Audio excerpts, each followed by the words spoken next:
Hello ভাই বোনেরা, welcome back to my channel cool physics.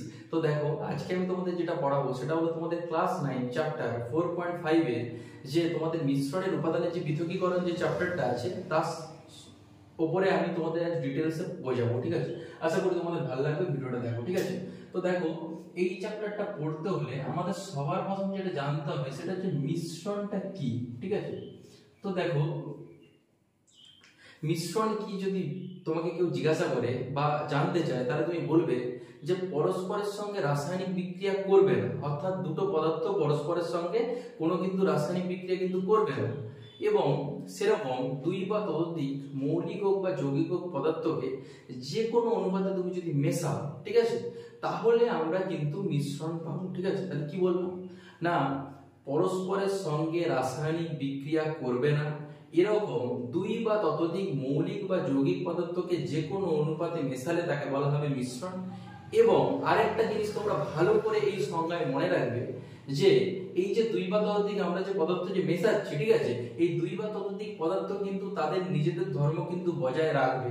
যেমন আমি বলছি, মনে করো আমি হচ্ছে যে চিনি দ্রাবক আর এর সঙ্গে মনে করো জল, এই দুটাকে মিশিয়ে আমি মিশ্রণ তৈরি করছি। ঠিক আছে, তাহলে একটা জিনিস ভালো করে দেখো, চিনি আর জলকে যখন মেশাই তখন আমরা মনে করো শরবত তৈরি করছি। ঠিক আছে, এবারে সেই শরবত তুমি যদি দেখো, চিনি তার ধর্ম বজায় রেখেছে, চিনি তার মিষ্টতাটা বজায় রেখেছে, এবং দেখো জল কিন্তু তার যে জলীয় দ্রবণটা সে কিন্তু তার সেই ধর্মটা কিন্তু বজায় রেখেছে। অর্থাৎ বলতে গেলে একটা জিনিস তোমরা বলবে যে মিশ্রণে কিন্তু দুই বা ততোধিক পদার্থ তাদের নিজেদের যে ধর্ম তারা কিন্তু বজায় রাখে। ঠিক আছে, তো এটা গেল তোমাদের মিশ্রণ। আশা করি তোমাদের পুরো ডিটেইলস মিশ্রণটা ক্লিয়ার হলো। এবারে দেখো, এবার সেকেন্ড পোরশন দেখো, আমাদের এই চ্যাপ্টারটা কি ছিল না, মিশ্রণের উপাদানের পৃথকীকরণ, অর্থাৎ আমরা মিশ্রণের উপাদানগুলিকে পৃথক করব। ঠিক আছে, এবারে তোমাদের মনে ফার্স্ট কোশ্চেন আসতে পারে যে স্যার মিশ্রণের উপাদানকে আমরা পৃথকীকরণ কেন করব? কারণ তো থাকবে যে এই কারণে আমরা পৃথক করব। দেখো, মনে করো পেট্রোলিয়াম বা খনিজ তেল, এগুলো কি খনি থেকে মনে করো পাওয়া যায়। ঠিক আছে, এবারে এই খনিজ তেলকে বা পেট্রোলিয়ামকে আমরা শোধন করে বা এর মিশ্রণের উপাদানগুলিকে পৃথক করে আমরা পেট্রোল, ডিজেল, কেরোসিন প্রভৃতি কিন্তু খনিজ দ্রব্য কিন্তু পেতে পারি। তাহলে দেখো, তাহলে এর একটা ভালো একটা ব্যবহার কি বললাম না, পেট্রোলিয়াম জাত যে পদার্থগুলি সেগুলোকে সবগুলিকে পৃথক করতে আমাদের কিন্তু এই মিশ্রণের পৃথকীকরণ যে পদ্ধতি তা আমাদের কিন্তু ইউজ করা হয়। এছাড়াও তোমাদের বইতে দেখবে আরো অনেক কিছু আছে, তোমরা ডিটেইলসে সেগুলো মন দিয়ে পড়বে, আশা করি তোমরা বুঝতে পারবে। ধীরে ধীরে আমি সব আলোচনা করব। দেখো, এরপরে আরেকটা জিনিস দেখো, তোমাদের যেটা বলছি ভালো করে দেখবে। এরপরে আছে যে এই মিশ্রণের উপাদানের যে পৃথকীকরণ, এগুলির ধাপগুলি কি কি, মানে কি কি পদ্ধতি আমরা ইউজ করতে পারি। অ্যাকচুয়ালি দেখো, তোমরা একটা জিনিস মনে রাখবে যে গলনাঙ্ক, ভালো করে শুনবে, গলনাঙ্ক, স্ফুটনাঙ্ক এবং দ্রাব্যতা, কি বললাম, গলনাঙ্ক, স্ফুটনাঙ্ক এবং দ্রাব্যতা, এই জিনিসগুলোর উপর ভিত্তি করে মিশ্রণের উপাদানগুলিকে কয়েকটি ভাগে ভাগ করা হয়, তার পদ্ধতিগুলি আমরা ডিটেইলসে আলোচনা করব। ঠিক আছে, তাহলে ফার্স্টে দেখো, তোমাদের যেটা পড়তে হবে সেটা হচ্ছে পাতন পদ্ধতি। নাম্বার 2 যেটা পড়তে হবে সেটা হচ্ছে যে ঊর্ধ্বপাতন পড়বে। তারপরে তোমাদের আছে দেখবে আংশিক পাতন, আর একটা 4 আছে দেখবে তোমাদের যে বিয়োজন ফানেল বা পৃথকীকরণ ফানেল। ঠিক আছে, দেখো, এবারে দেখো এই যে পাতন পদ্ধতি এটা তো আমরা পড়বো, কিন্তু দেখো এই পাতন পদ্ধতি পড়ার আগে আমাদের একটা জিনিস জানতে হবে, সেটা কি না, সেটা হচ্ছে যে দ্রাব মিশ্রণ জিনিসটা কি, ভালো করে শুনবে, দ্রাব মিশ্রণ জিনিসটা কি, আর সেকেন্ড হচ্ছে যে অদ্রাব মিশ্রণ। ঠিক আছে, ভালো করে দেখো বলছি। এবারে দেখো, ফার্স্ট টাইম বলবো এই দ্রাব মিশ্রণ জিনিসটা কি। তাহলে দেখো, দ্রাব মানে কি, মনে হচ্ছে কি কোনো কিছু দ্রবীভূত হচ্ছে, দ্রাব মানে দ্রবীভূত হচ্ছে। যেমন মনে করো আমি যদি তোমাকে বলি যে চিনি হচ্ছে যে একটা কঠিন আর তরল, মনে করো একটা কঠিন তরলের মনে করো মিশ্রণ হবে, কঠিন যুক্ত হচ্ছে যে তরল। তাহলে দেখো, কঠিনটা কি চিনি আর তরল হচ্ছে জল, তাহলে কঠিন আর তরলের মিশ্রণ হচ্ছে। এবারে দেখো, কঠিন তরলে যখন মিশ্রণ হবে আমরা ভালো করে জানি যে চিনিকে আমরা যখন জলে যখন দ্রবীভূত করব, চিনির কণাগুলিকে কিন্তু আমরা কিছুক্ষণ পরে আর দেখতে পাই না। কেন দেখতে পাই না এটাও তোমরা জানো, যে মনে করো এখানে আমরা হচ্ছে যে জল আছে, ঠিক আছে, এটা মনে করো জল আছে। ঠিক আছে, তো জলের মধ্যে আমি মনে করো কয়েক ফোঁটা বা কয়েক দানা মনে করো চিনি বা কয়েক চামচ মনে করো চিনি দিয়ে দিলাম। ঠিক আছে, তো কিছুক্ষণ পরে দেখবে এই জলের মধ্যে কিন্তু চিনির যে কণাগুলিকে তুমি আজ দেখতে পাচ্ছ। এবারে তোমার মনে প্রশ্ন আসবে যে এই চিনির কণাগুলি তাহলে কোথায় যাচ্ছে, দেখো কোথায় যাচ্ছে, এই জলের আমরা জানি কি H2O। এবারে এই যে জলের যে মধ্যে যে অণুগুলি আছে, মনে করো এটা একটা অণু, এটা একটা অণু, এই দুটো অণুর মধ্যে যে আন্তঃআণবিক যে ফাঁক আছে, এই যে অংশটা যে আন্তঃআণবিক ফাঁক, তার মধ্যে কিন্তু এই চিনির যে কঠিন যে কণাগুলি বা অণুগুলি সেগুলো কিন্তু এর মধ্যে কিন্তু প্রবেশ করছে। তাই কিন্তু আমরা কিন্তু সহজে কিন্তু দেখতে পাচ্ছি না, ঠিক আছে। এটা অ্যাকচুয়ালি একটা প্রকৃত দ্রবণ, তোমরা জানো যে এটা হচ্ছে একটা প্রকৃত দ্রবণ, তোমরা এর আগেও পড়েছো, ঠিক আছে। তোমাদের হচ্ছে দ্রবণ চ্যাপ্টারটা তোমরা পড়েছো। এবারে দেখো, এবারে যেটা আমি বলছিলাম যে দ্রাব মিশ্রণ, তাহলে জিনিসটা কি বললাম না, কোনো কঠিন পদার্থের কণাগুলি কোনো তরলের মধ্যে যদি পুরোপুরিভাবে যদি মিশ্রিত হয়ে যায়, ঠিক আছে, তখন থেকে আমরা কি বলবো, দ্রাব মিশ্রণ। এবারে দেখো এই দ্রাব মিশ্রণের কণাগুলিকে কিভাবে আমি পৃথক করব, মানে মনে করো আমি চিনি আর জলকে তো মিশিয়ে দিলাম, ঠিক আছে। এবারে সেই চিনি জলকে মিশানো যে শরবত পেলাম, সেখান থেকে চিনিটাকে আমাকে আলাদা করতে হবে। তাহলে আমি কি করে করব, দেখো কি করে করব, এবারে তোমাদের বলছি। দেখো তাহলে ফার্স্ট আমি বললাম না, দ্রাব মিশ্রণের ক্ষেত্রে আমি বলছি, ভালো করে দেখো। তাহলে এই ক্ষেত্রে আমি যে পদ্ধতি ইউজ করব তাকে বলছে পাতন পদ্ধতি, ঠিক আছে। তাকে কি বলছে, পাতন পদ্ধতি। অ্যাকচুয়ালি এই পদ্ধতিটা আমি ভালো করে দাঁড়াও, আমি ছবি এঁকে দেখাচ্ছি যে কিভাবে এই পাতন পদ্ধতিটাকে আমরা ইউজ করব। মনে করো এখানে মনে করো এরকম ভাবে একটা বিকার এরকম ভাবে মনে করো আমরা নিচ্ছি, ঠিক আছে। সেই বিকারের উপরে এরকম একটা অংশ আছে, মনে করো এরকম অংশ, ঠিক আছে। এটাকে তার জালির উপর বসিয়ে নিচে মনে করো আমরা বার্নার দিয়ে একটা তাপ দিচ্ছি, ঠিক আছে। এটা মনে করো তাপ হলো। এবারে এই বিকারের মধ্যে আমরা চিনি আর জলের জলীয় দ্রবণটা নিলাম, চিনি আর জল জলীয় দ্রবণটা নিলাম। এবারে উত্তাপ দেবো, আর উপরে মনে করো এরকম অংশে এর সাইডে একটা এরকম থার্মোমিটার লাগানো থাকে, ঠিক আছে। আর এইরকম অংশে মনে করো একটা নল দিয়ে এরকম ভাবে, এটাকে বলা হয় পাতন ফ্লাক্স, মনে রাখবে তোমরা, পাতন ফ্লাক্স বলে এটাকে। আর এই সাইডে মনে করো এরকম ভাবে নল, এরকম ভাবে নল থাকবে, ঠিক আছে। আর এর উপর দিয়ে এরকম একটা মনে করো একটা অংশ থাকবে, যেখান দিয়ে এখান দিয়ে মনে করো দুটো অংশ থাকবে, এরকম একটা অংশ আর এরকম একটা অংশ, ঠিক আছে। তাহলে এই অংশ দিয়ে আমরা কিন্তু ঠান্ডা জল পাঠাবো, আর এই অংশ দিয়ে আমরা গরম জলটাকে বের করে নেব, ঠিক আছে। আর এইরকম অংশে যখন নিচে আসবে, এইখানে আমরা হচ্ছে যে পাতন ফ্লাক্স রাখবো, যেখানে হচ্ছে পাতিত জলটা হচ্ছে যে মনে করো এখানে একটা পাতন ফ্লাক্স মনে করে রাখলাম, যেখানে পাতিত জলটা আমরা এরকম সংগ্রহ করবো, ঠিক আছে, রাখলাম। এবারে দেখো কি হবে, এই ফ্লাক্সের মধ্যে আমরা চিনি আর জলকে নিয়েছি, দিয়ে মনে করো আমরা তাপ দিচ্ছি। কিছুক্ষণ পরে আমরা দেখবো এই জলটা জলীয় বাষ্প আকারে মানে বাষ্পীভূত হয়ে এই অংশ দিয়ে উপরে উঠে উঠে এই যে নলের মধ্যে দিয়ে যাবে। কিন্তু এই নলের মধ্যে দিয়ে যেহেতু আমরা ঠান্ডা জল আর গরম জল, ঠান্ডা জল দিচ্ছি, গরম জল বের করছি, আবার ঠান্ডা জল দিচ্ছি, তাহলে এই অংশে কিন্তু এই বাষ্পটা যেতে যেতে এটা কিন্তু ঘনীভূত হয়ে শীতল হয়ে জলে পরিণত হবে, দিয়ে এখানে আবার আমি পাতিত জলটাকে এখানে আমি কালেক্ট করতে পারবো, ঠিক আছে। তাহলে দেখো, তাহলে এখানে এই অংশে আর তাহলে যেটা পড়ে থাকবে সেটা তাহলে কি পড়ে থাকবে, চিনি পড়ে থাকবে। তাহলে পাতন ফ্লাক্সে আমাদের চিনি পড়ে থাকলো, আর পাতিত অংশটা আমরা জল পেলাম। তাহলে এইভাবে কিন্তু পাতন প্রক্রিয়া আমরা অ্যাপ্লাই করতে পারবো, ঠিক আছে। তাহলে কি বললাম, ভালো করে একবার লাস্ট শুনে নাও, যে একটা ফ্লাক্স নিলাম, ঠিক আছে, মনে করো ফ্লাক্স বলতে পারো বিকার, ফ্লাক্স বললাম বিকার বলবে, ঠিক আছে, বা যে কোনো বলতে পারো, অসুবিধা নেই। মনে করো পাতন ফ্লাক্সে এর মধ্যে আমরা কি নিলাম, চিনি আর জল নিলাম, দিয়ে চিনি আর জলের মিশ্রণটাকে নিয়ে আমরা নিচে তাপ দিচ্ছি। তাপ দেওয়ার ফলে আমরা কিছুক্ষণ পরে দেখবো যে জলটা বাষ্পীভূত হয়ে এই উপর দিয়ে নলের মধ্যে দিয়ে যাবে। কিন্তু এই নলের মধ্যে দিয়ে যাওয়ার সময় আমরা ঠান্ডা জল পাঠাচ্ছি, গরম জল বের করছি, আবার ঠান্ডা জল, এইভাবে একটা প্রসেস আমরা করছি। তাই সেই ঠান্ডা জলের সংস্পর্শে যখন আসবে তার পাশে, তখন এই বাষ্পীভূত কিন্তু এই যে জলীয় বাষ্পটা বা বাষ্পীভূত তরলটা তখন কিন্তু ঘনীভূত হয়ে কিন্তু জলে পরিণত হবে। আবার তখন এইখানটা আমরা হচ্ছে পাতিত জলটাকে সংগ্রহ করব, কিন্তু আমাদের এই পাতন ফ্লাক্সে যেটা পড়ে থাকবে সেটা হচ্ছে আমাদের চিনি। তাহলে এইভাবে আমরা দ্রাব মিশ্রণ থেকে কঠিন কণাটিকে আলাদা করতে পারছি, ঠিক আছে। তাহলে এই জিনিসটাকে বলা হচ্ছে পাতন, ঠিক আছে। আচ্ছা, এবারে তোমাদের দেখো এই দ্রাব মিশ্রণের ক্ষেত্রে যেটা বললাম সেটা তো হয়ে গেল। এবারে আছে অদ্রাব মিশ্রণ, ঠিক আছে। দেখো আমি লিখছি অদ্রাব মিশ্রণ। তার মানে দেখো দ্রাব মিশ্রণে কি হচ্ছিল, দেখো কঠিনের যে কণাগুলি সেগুলি তরলের মধ্যে পুরোপুরি মিশে যাচ্ছিল, কিন্তু এখানে অদ্রাব মিশ্রণে কিন্তু কণাগুলি কিন্তু মিশবে না। যেমন তোমরা বলতে পারো যে চকের গুঁড়ো, আমি এখানে লিখছি যে চকের গুঁড়ো প্লাস মনে করো জল, ঠিক আছে। তাহলে চকের গুঁড়ো হচ্ছে যে মনে করো কঠিন, আর এটা মনে করো তরল। তাহলে দেখো চকের গুঁড়ো আর জলকে যদি আমরা মেশাই এটা কিন্তু মিশবে না, অর্থাৎ অদ্রাব্য মিশ্রণে পরিণত হবে। ঠিক আছে, তাহলে দেখো দ্রাব্য মিশ্রণের ক্ষেত্রে আমরা তো পাতন প্রক্রিয়ায় দুটোকে পৃথক করতে পারবো, কিন্তু অদ্রাব্য মিশ্রণের ক্ষেত্রে চকের গুঁড়ো আর জলকে আমরা পৃথক কি করে করব? তখন আমরা যেটা ইউজ করব সেটা হলো আমাদের ফিল্টার পেপার। কি বললাম? Filter paper. অর্থাৎ দেখো একটা এরকম মনে করো এরকম একটা ফ্লাক্স নিলাম, ঠিক আছে, সেই ফ্লাক্সের উপরে মনে করো আমাদের যে ফিল্টার পেপার এরকম থাকে, সেই ফিল্টার পেপারকে এইভাবে এর উপরে এরকম রেখে দিলাম। তার উপরে আমরা কি করব না, আমাদের যে চকের গুঁড়ো আর জলের যে মিশ্রণটা আছে অদ্রাব্য মিশ্রণ, সেইটা মনে করো এখান থেকে এর উপরে এরকম ভাবে দিয়ে দিলাম। ঠিক আছে, তো দিয়ে দিলে দেখবে আমাদের নিচে কিন্তু যেটা পড়বে সেটা হচ্ছে জল, আর এই ফিল্টার পেপারের এইরকম অংশে যেটা থাকবে সেটা হচ্ছে চকের গুঁড়ো।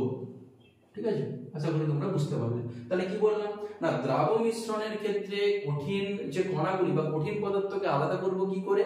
পাতন প্রক্রিয়ার সাহায্যে। আর অদ্রাব্য মিশ্রণ হলে তাতে আমাদের এই ফিল্টার পেপার ইউজ করতে হবে যে মিশ্রণের উপাদানগুলিকে পৃথক করতে। ঠিক আছে, আশা করি তোমরা বুঝতে পারলে। দেখো এরপরে আমরা যে অংশটা পড়ব ভালো করে একটু বুঝো। আচ্ছা দেখো এবারে আমরা যেটা পড়বো সেটা হচ্ছে আংশিক পাতন পদ্ধতি। দেখো আমি লিখছি এখানে আংশিক পাতন। আংশিক পাতন, দেখো ভালো করে শুনবে একটা কথা, এই আংশিক পাতন পদ্ধতি আমরা ইউজ করি মনে করো দুটো তরল মনে করো পরস্পরের সঙ্গে মিশে গেছে। অর্থাৎ কি বললাম, মনে করো দুটো তরল পরস্পরের সঙ্গে খুব ভালোভাবে মিশে গেছে। তাহলে এই দুটো তরল থেকে একটা তরলকে আলাদা করব আমি কি করে, তার জন্য আমরা কিন্তু এই আংশিক পাতন পদ্ধতিটা ইউজ করব। ঠিক আছে, কিন্তু তোমাদের মাথায় একটা কোশ্চেন আসতে পারে যে স্যার এখানে আংশিক পাতন কেন করব, পাতন পদ্ধতি কেন ইউজ করব না?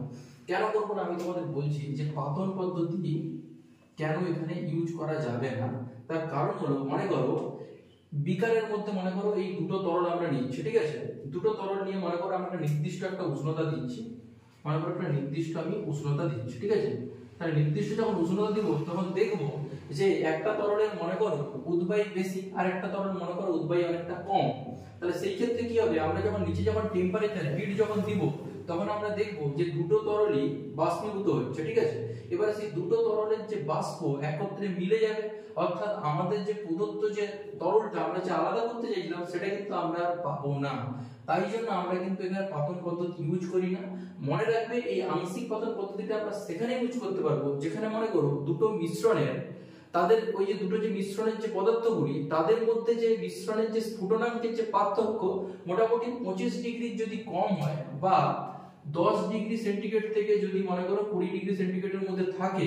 কি বললাম না, মনে করো দুটি যে তরল নিচ্ছিলাম সেই দুটি তরলের ভিন্ন স্ফুটনাঙ্ক হবে এবং সেই স্ফুটনাঙ্কের যে ডিফারেন্স অর্থাৎ পার্থক্য সেটা যদি 25 ডিগ্রির কম হয় অথবা 10 ডিগ্রি বা 20 ডিগ্রির মধ্যে থাকে তখনই কিন্তু আমরা এই আংশিক পাতন পদ্ধতিটা অ্যাপ্লাই করতে পারবো। ঠিক আছে, আশা করি তোমরা বুঝতে পারলে। আর কেন পাতন পদ্ধতি আমরা ইউজ করব না তার সাপেক্ষেও আমি তোমাদের বোঝালাম। ঠিক আছে, আচ্ছা দেখো এবারে আমরা যেটা পড়বো সেটা হচ্ছে আংশিক পাতন পদ্ধতি। দেখো আমি লিখছি এখানে হেডিং দিচ্ছি, দেখো ভালো করে।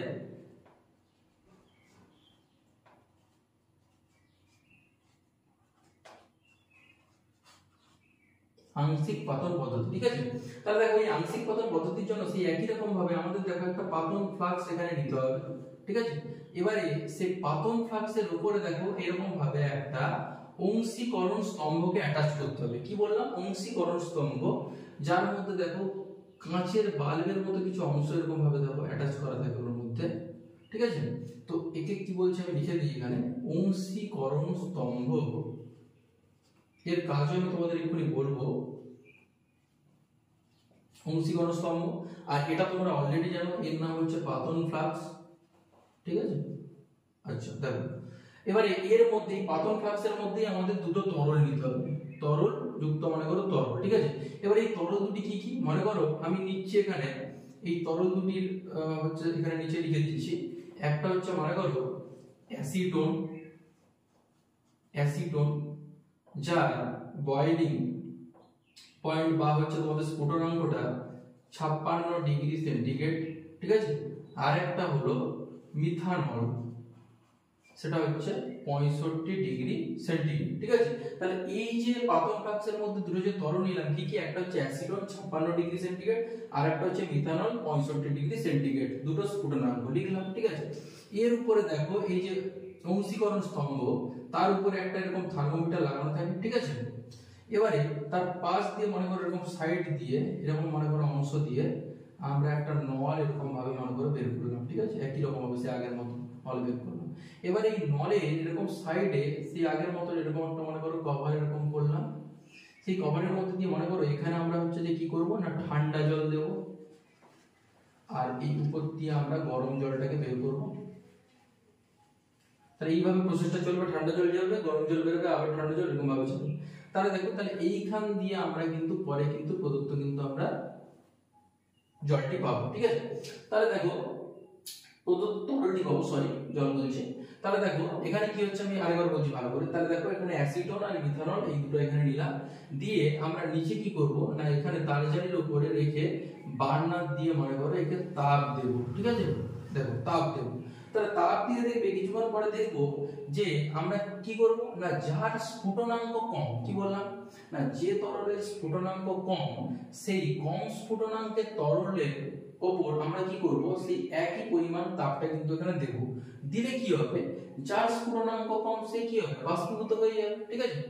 কিন্তু যার স্ফুটনাঙ্ক বেশি সে সহজে বাষ্পীভূত হবে না। অর্থাৎ দেখো যার স্ফুটনাঙ্ক বেশি হবে সে সহজেই কিন্তু এর মধ্যে দিয়ে গিয়ে এখানে বেশি উদ্বাহী হবে, ফলে সে সহজেই এখান দিয়ে যাবে এবং এখান দিয়ে যাওয়ার সময় এই দুদিকে যে মানে ঠান্ডা জল এবং গরম জল বেরোচ্ছে আবার ঠান্ডা জল যাচ্ছে তার সংস্পর্শে এসে এটা কিন্তু ঘনীভূত হয়ে শীতল হয়ে কিন্তু আমাদের এই পাতন যে ফ্লাক্সটা আছে, পাতন ফ্লাক্স বলবে বা হচ্ছে পাতিত অংশ, এই অংশে কিন্তু এখানে কিন্তু জমা হবে, ঠিক আছে। তাহলে আশা করি তোমরা বুঝতে পারবে। এবারে দেখো এখানে যদি তোমরা ভালো করে একটু দেখো যে অংশীকরণ স্তম্ভের অ্যাকচুয়ালি কাজটা কি হচ্ছে। দেখো এখানে এই অংশটাকে আমি বড় করে এখানে দেখাচ্ছি যে এর মধ্যে দেখো এরকম কাঁচের বাল্বের মতো অংশ থাকে, ঠিক আছে। ভালো করে দেখো এরকম বাল্বের মতো অংশ আছে, ঠিক আছে।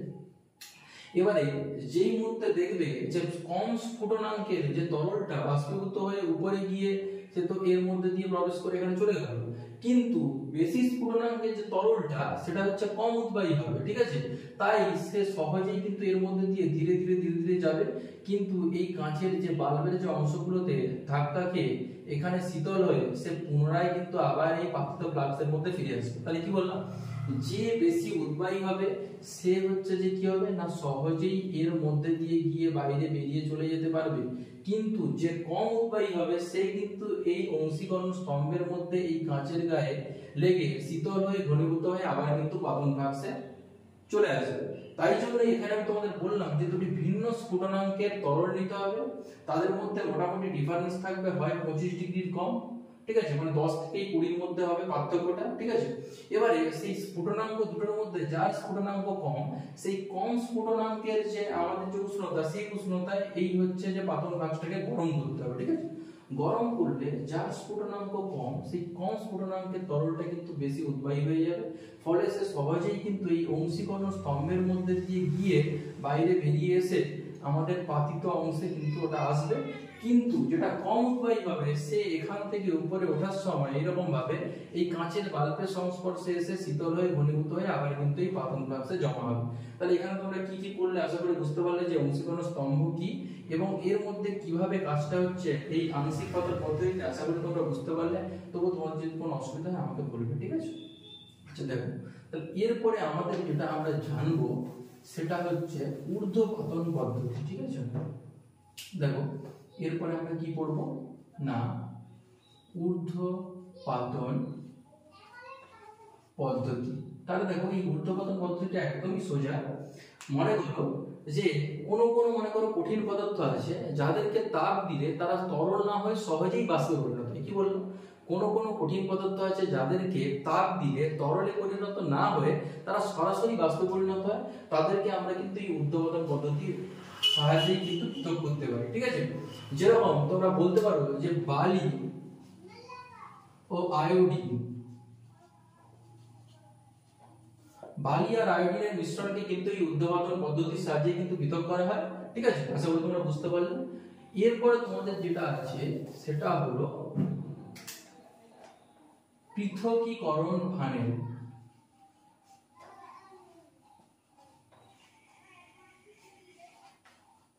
এই পৃথকীকরণ ফানেল জিনিসটা কি দেখো, একটু আগে তোমাদের যখন আংশিক পাতন আমি যখন পড়াচ্ছিলাম তখন আমি বলেছিলাম যে দুটি তরল যদি পরস্পরের সঙ্গে ভালো করে মিশে যায় তাহলে তাদেরকে আলাদা করা যাবে কি উপায় না, এই আংশিক পাতন পদ্ধতির সাহায্যে। কিন্তু দুটি তরল যদি পরস্পরের সঙ্গে না মিশে, মনে করো পেট্রোল আর মনে করো জল, বা মনে করো কেরোসিন তার সঙ্গে মনে করো জল, তাহলে দেখো এই দুটি কিন্তু তরল, দুটি তো অ্যাকচুয়ালি দেখো এটা হচ্ছে তরল আর এটা হচ্ছে তরল, দুটি তরলের কিন্তু হচ্ছে দ্রবণ তৈরি হচ্ছে, কিন্তু দেখো বা মিশ্রণ তৈরি হচ্ছে, কিন্তু দেখো এখানে দুটোর সঙ্গে কিন্তু মিশছে না। তাহলে আমি কি বললাম না, দুটি তরল যদি পরস্পরের সঙ্গে না মিশে তাহলে আমরা কি করব না, এই পৃথকীকরণ ফানেলের সাহায্যে এই দুটিকে পৃথক করব। আর যদি দুটি তরল পরস্পরের সঙ্গে মিশে যায় তাহলে আংশিক পাতন পদ্ধতির সাহায্যে আমরা কিন্তু পৃথক করব।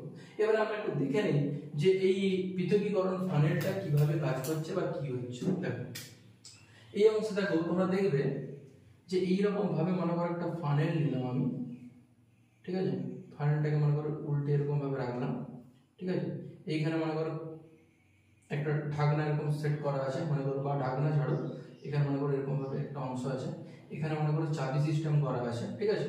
তো এখানে আমি মনে করো দুটো তরল নিয়ে নিলাম, কি কি তরল নিলাম না, মনে করো একটা হচ্ছে যে কেরোসিন আর মনে করো জল, ঠিক আছে। এবারে দেখো কেরোসিনের ঘনত্বটা কিন্তু কম, কি বলবো ঘনত্ব কম, আর জলের ঘনত্ব কি বেশি। তাহলে আমরা জানি যে যার ঘনত্ব কম সে উপরে ভাসে, যার ঘনত্ব বেশি সে নিচে থাকবে। তার মানে দেখো তাহলে এই অংশ যদি আমি ধরি, এই অংশে তাহলে এতটা অবধি এই অংশে যদি আমাদের কি থাকে বলতো জল থাকে, তাহলে এর উপরের অংশে এই অংশে নিশ্চয়ই এরকম কেরোসিন, এর উপরের অংশে এরকম ভাবে থাকছে, তাহলে এটা মনে করো কেরোসিন, ঠিক আছে। তাহলে দেখো এবারে যেই মুহূর্তে দেখো এখানে পুরো এতটা অবধি অংশ মনে করো ভর্তি আছে, এবারে যেই মুহূর্তে আমরা নিচে মনে করো একটা এরকম বিকার নিয়ে নিয়েছি, ঠিক আছে, যেই মুহূর্তে আমরা এই চাবি অংশটা খুলে দেব, দিলে দেখবো যে এই যে নিচের যে জলটা, এই নিচের জলটা মনে করো এখানে পড়ে গেল, তাহলে যেই এই অংশে কেরোসিনটা এতটা অবধি পৌঁছাবে তখন আমরা চাবিটা বন্ধ করে দেবো। তাহলে দেখো এইভাবে আমরা কি করতে পারি না, নিচের যে জল অংশটাকে নিচে পাতিত ভাবে কালেক্ট করতে পারি, ঠিক আছে, এবং কেরোসিন উপরের অংশটা সে পড়ে থাকবে। কিন্তু এটা এর কিছু সতর্কতা, মানে এটা যদি তোমরা করো তাহলে তোমাদের একটা জিনিস জানতে হবে যে এইখানে সব সময় মেনশন করতে হবে যে দুটোর ঘনত্ব কিন্তু আলাদা নিতে হবে, একই ঘনত্ব হলে কিন্তু হবে না। আর সেকেন্ড কন্ডিশন হচ্ছে এই যে দুটো যে তরল নিলাম এরা পরস্পরের সঙ্গে যেন কোনো রাসায়নিক বিক্রিয়া যেন না করে, ঠিক আছে, তাহলেই হচ্ছে যে হবে। আরেকটা জিনিস তোমরা দেখবে এর সঙ্গে যেন মিশে যায় সেটা আমাদের দেখতে হবে, আশা করি মিশবে না, কিন্তু যতটা সম্ভব না মিশে সেদিকে আমাদের দেখতে হবে, ঠিক আছে। আরেকটা জিনিস দেখো, এই পদ্ধতি কিন্তু একদম 100% যে একদম জলটা আলাদা হয়ে যাবে তা নয়, তার সঙ্গে কিন্তু কিছুটা পরিমাণে কিন্তু কেরোসিন কিন্তু মেশা থাকবে, ঠিক আছে। এই একই রকম ভাবে আগে যখন তোমাদের বলেছিলাম যে তোমাদের বলছিলাম যে আংশিক পাতন পদ্ধতি, সেই আংশিক পাতন পদ্ধতিতেও কিন্তু আমরা যখন মনে করো দুটি তরলকে মিশাচ্ছিলাম তারা পরস্পরের সঙ্গে মিশে গেছিল, সেরকম দুটি তরলকে আমরা নিচ্ছিলাম, কিন্তু সেখানেও আমাদের যে পাতিত যে আমরা তরলটা পেয়েছিলাম সেটাও কিন্তু 100% একদম কিন্তু বিশুদ্ধ হবে না, তার সঙ্গেও কিন্তু কিছুটা কিন্তু মেশা অবস্থায় থাকবে আপনার একটি তরল, ঠিক আছে। তো আশা করি দেখো তোমরা এটা বুঝতে পারলে, ঠিক আছে। আশা করি তোমাদের মিশ্রণের পৃথকীকরণ যে পোরশন গুলো আমি ডিটেইলসে তোমাদের আলোচনা করলাম, ঠিক আছে। তোমাদের যদি কোথাও বুঝতে অসুবিধা হয় বা সমস্যা হয় তাহলে আমাকে তোমরা জানাবে, আর আমার এই চ্যানেলটাকে তোমরা সাবস্ক্রাইব করো আর যতটা পারো বন্ধুদের মধ্যে শেয়ার করো, ঠিক আছে। ঠিক আছে।